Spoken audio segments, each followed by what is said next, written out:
I had heard about it several years ago. It is with a familiar feeling that I go with you among the missing to find Sherry Lynn Marler.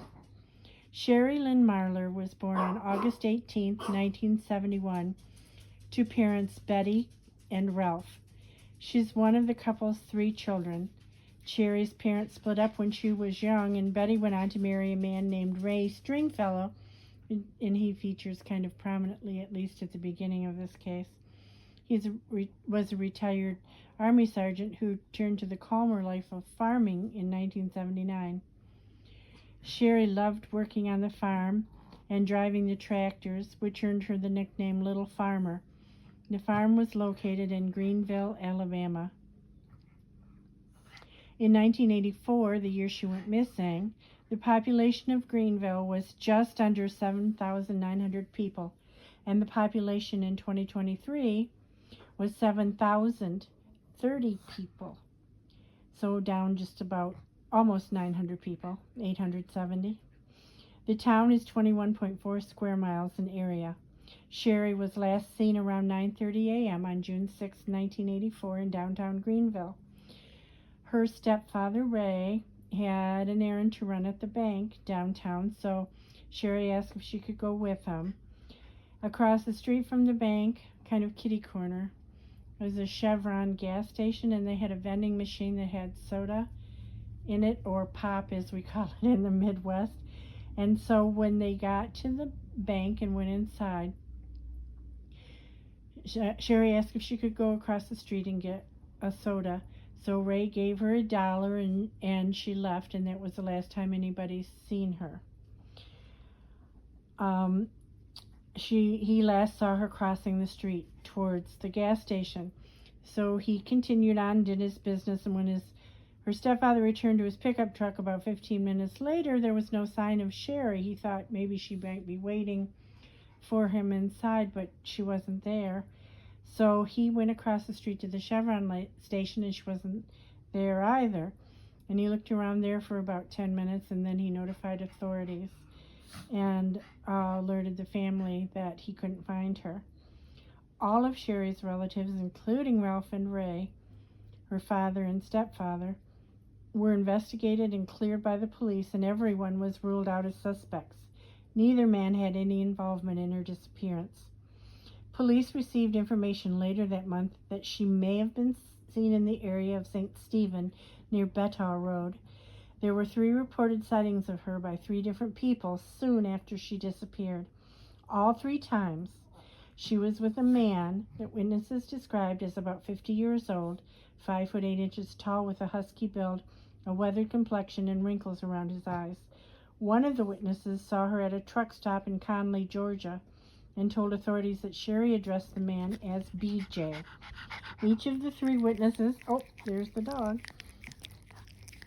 said that Sherry was noticeably upset, disheveled, and seemed dazed. The last sighting was in a mall in New Orleans, Louisiana in late 1984. However, none of the sightings have been confirmed. Her mother didn't believe she ran away, and she's been listed as a non-family abduction by the authorities. On the day she vanished, she was looking forward to watching her favorite TV show in the evening and to visiting her grandmother. She was not having any significant difficulties in her life.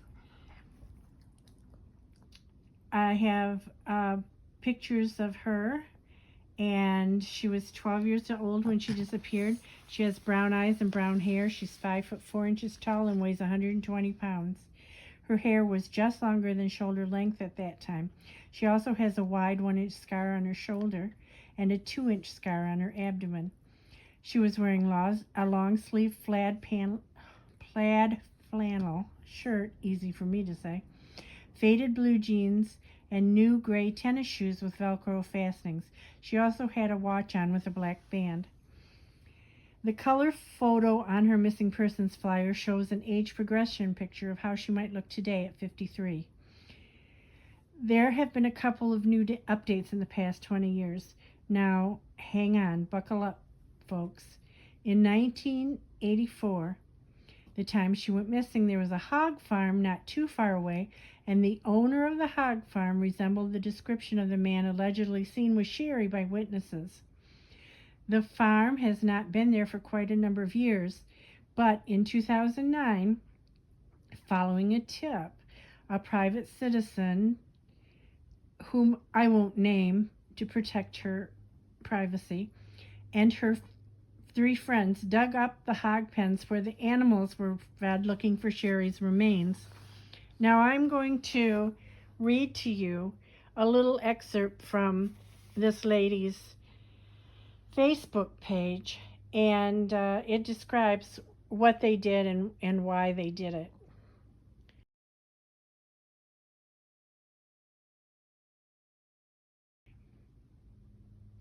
Okay. They went to the place where they thought the hog farm was in 2009, and they brought shovels and with them, and they started digging. They dug for most of the day, and they were quite tired, and 2 of the ladies had to go pick their kids up from school and cook dinner and so on. But this person and one of the other ladies, even though they were exhausted and they just wanted to collapse, decided to stay and dig around some more. So they, the one lady left this main person for a moment to go somewhere else on the land. It was 10.2 acres of land they were on. And so this person prayed that they'd find something, because they didn't want to give up and go home empty-handed, and they were certain that this was the hog farm. So she said her prayer, and she stuck her shovel down in the dirt, and she hit something. Turned out it was a concrete barrier. So she called the other lady over, and for the next several hours they dug. They wound up unearthing the concrete area where the hogs were fed, and a corrugated wall that belonged to the part of a shed or something. And so over the next few days, they sifted through and dug through and unearthed some things. And about an arm's length from the top of the barrier heading downward, after shoveling that distance, they found a pair of pants that were in pretty bad shape, and they had some sort of dark red stains on them. They quickly made sure that they were preserved, and they called in some cadaver dogs who hit more than once in that area, right in that specific place in the hog pen. And so they called a sheriff's deputy down, and he witnessed the dog hitting in the area of the hog pen as well. And so they turned over the pants to him, and he said they were going to send him in for testing. But then it turns out they never did, and so she insisted they get them turned in, and this was in the 2000s by this time. And they finally said they sent him away for DNA testing, but she called several times, I believe it was in 2018, to find out what, if anything, was found on the pants. And she never got a call back, and she called the FBI, which is where the pants were supposedly sent, and they said they'd never seen the pants or anything. So that's kind of a dead end. Who knows where the pants were?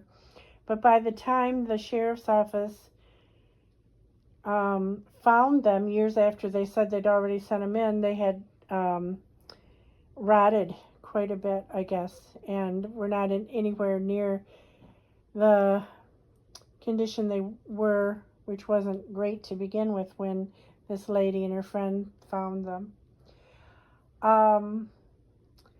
Subsequently, she started writing to the family members of the people that used to own the hog farm, and she heard back from one lady, and she went over to the lady's house.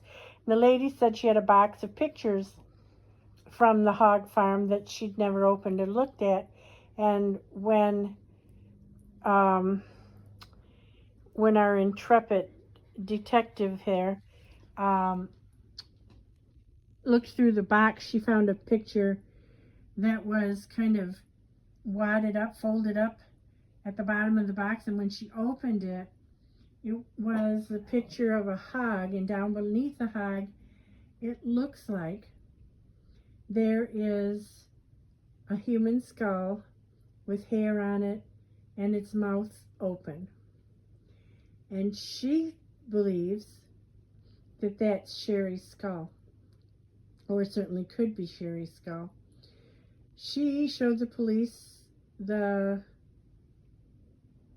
picture, and according to her, they threatened to arrest her if she didn't turn the original over to them. She just showed them what the picture she took of the picture from off her cell phone, and she gave them the address of the lady that had the picture, which is the lady with the box of pictures. She just left the pictures with the lady because she didn't trust the sheriff's office anymore after what happened with the pants.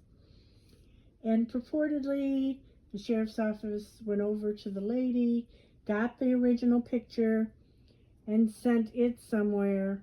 But nobody, not the FBI or any of the other law enforcement agencies,